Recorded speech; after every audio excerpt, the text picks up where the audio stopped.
Alright, welcome everyone to another episode of Photographers. And dito sa video na ito, i-review natin ang mga paborito kong Ulanzi product na nahanap ko sa JG Superstore. Alright, let's do this! Intro!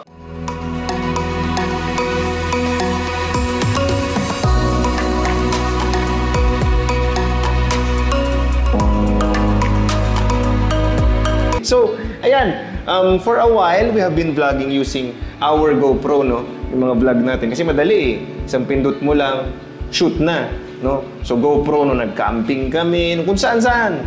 Kung ano-ano na rin na-try ko na iba-ibang mga stand. And for now, ang favorite kong nahanap na stand na hindi mayayari ang budget nyo at hindi kayo madadali ng mga asawa nyo. Huh? Kadamay pa yung mga asawa. Kasi mura lang sila. This is the Ulanzi Go Quick. And balita ko from JG Superstore, meron ng Go Quick Mark II, yung Part 2 nila. So talagang mas maganda na yung Mark II. Pero kung dito pa lang sa Mark 1 nila, natutuwa na ako. Well, bukod sa mura siya, it's magnetic. Ayan o. Madali siya. Secured naman siya kasi bukod sa magnetic siya, iti-twist mo siya ganun, okay na. So I bought it as one set, itong Ulanzi Go Quick. Pero again, ito yung una, meron ng mas bago. So meron siyang kasamang ganire. Ayan, magnetic din siya na may clip. So talaga naka-ready siya for chest mount. So kung meron kayo, meron din po ang Ulanzi na mga chest mount. So fitted siya sa chest mount. So maganda, halimbawa, lalo na ako pag nag-fishing ako, maglagay,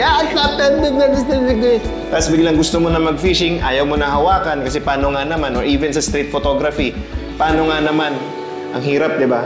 So ngayon, dali lang. Tayo din mo, dahil maliit lang to, tupi mo, tanggal, di ba? Liit lang niya.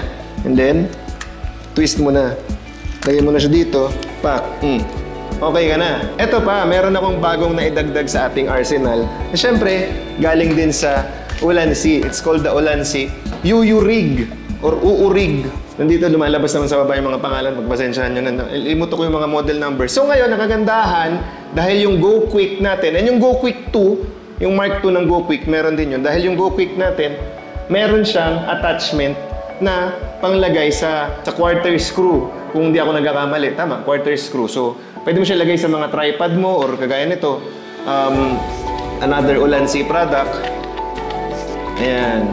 Standard yung screw niya. So ngayon, kung kailangan ko, dahil ang gusto ko ngayon dito sa UU Rig na to, bukod sa may stand siya, pag tinupi mo, mahaba to eh. Ayan o. Dahil mahaba siya, pwede na siyang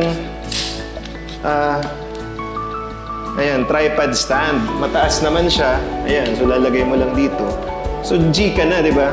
G ka na mag-vlog. Kung gusto mo yung vlog mo medyo pro, hindi mo hawak yung stick, so nagsasalita ka ganyan, ingat lang sa magnanakaw. Baka masyado kang lumayo sa GoPro mo, tangayin ng magnanakaw. Wala tayong pang-depensa doon. Ano? So ayan, so these are my favorite vlogging products using my GoPro. Itong mga Ulanzi products na ito kasi napakadali at bukod doon, napakamura and very convenient. Pagdating naman sa build quality, wala naman ako masasabi sa kanila. O, plastic sila pero makapal. E, naramdam mo yun pag binuksan mo sila. And kilala nyo naman ako, medyo kung gumamit ako, salpak dito, salpak doon, bagsak dito, bagsak doon. Ayan. Wala, hindi naman ako takot sa capabilities nitong mga produkto na ito. Yan, minsan nga, naapakan ko pa to pag hinihila ko to pataas. So, ayan, ang dali lang niya. Kung napanood nyo po yung ating vlog, nandun sa Photo Olympics, ito lang din yun, halos, for the whole day. Shooting. So, tatayo ko ganyan, nahawakan ko, madali. And nagkagandahan nito nga, ayan, magnetic siya. Para ko live seller dito ah. Wala naman ako mapapala kung bibilin yung mga to, sinishare ko lang sa inyo kasi natutuwa ako sa mga produkto ng Ulanzi. Kasi ang mura, pero very convenient. Talagang inisip nila yung mga creators. Ayan. Diba? So, from vlogging na ganito kaliit, kasyang-kasya sa bag mo, tapos biglang gusto mo nang ilagay sa chest mount mo, tago mo na sa bag mo to, chest mount ka naman, alright, hindi naka-chest mount ka na, pwede ka na mag-shoot, meron ka ng BTS, o nag-fishing ako, ganun, or whatever, o nagbabike ka, o pwede. Ngayon, gusto mo naman na itayo, gusto mo mas malaking stand, o ganun lang din, tanggal lang dito, and magnetic siya, kabit na kabit siya, hindi siya, Ayan, hindi siya basta-basta lalaglag. Safe na safe ang inyong GoPro. And I'm sure mas maganda pa yung Ulanzi Go Quick 2 Mark II natin. So, yun lang naman for this video. Gusto ko lang i-share sa inyo. God bless you all and bye-bye you. Like, share, subscribe at kung ano pa man sinasabi ng mga professional vloggers yan.